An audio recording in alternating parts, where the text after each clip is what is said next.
Before computers took the lead as the preferred medium of games in the subculture, another kind of activity was utterly famous among the early gamers: roleplay games, RPGs for short.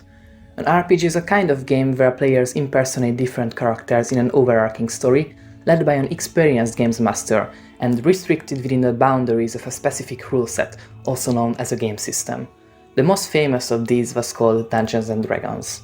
An English company called Games Workshop, which later published Rogue Trader, was initially involved in this field.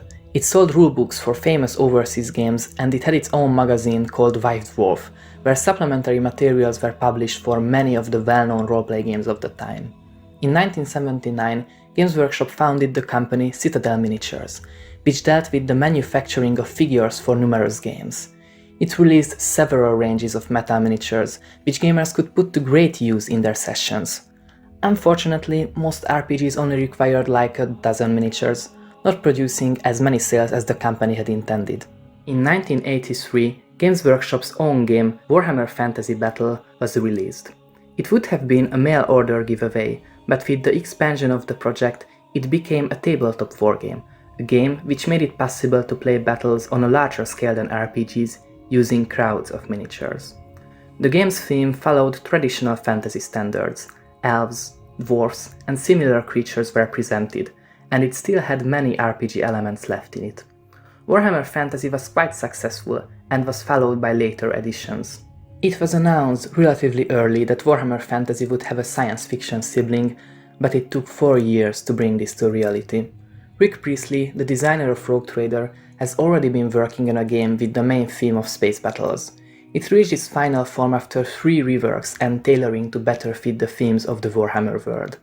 Not expecting a big success, Priestley envisioned a game of smaller scale, played with roughly 30 figures on each side, and also implemented a number of RPG elements.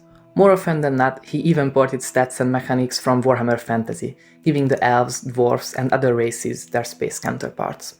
Getting the right sense of scale, both with distances and the effectiveness of weapons, proved to be a challenge for the eager game designer. As Games Workshop had the license of several franchises, Rick Priestley also had to make sure that players could use miniatures from other games when playing Rogue Trader. As an example, he wrote rules for several Dungeons & Dragons monsters. The world of Rogue Trader was also designed in such a way that it was easily adaptable to many situations gamers were familiar with. From feudal planets to gigantic megacities, everything was supposed to be within the boundaries of this setting. The world was also heavily affected by Paul Herbert's Dune, among many classic sci-fi works, and even the Cthulhu mythos is recognizable. Rick Priestley's previous project, the Judge Dredd RPG, also had its effect on the developing game. The Rogue Trader rulebook was released in September of 1987, with a handful of miniatures available.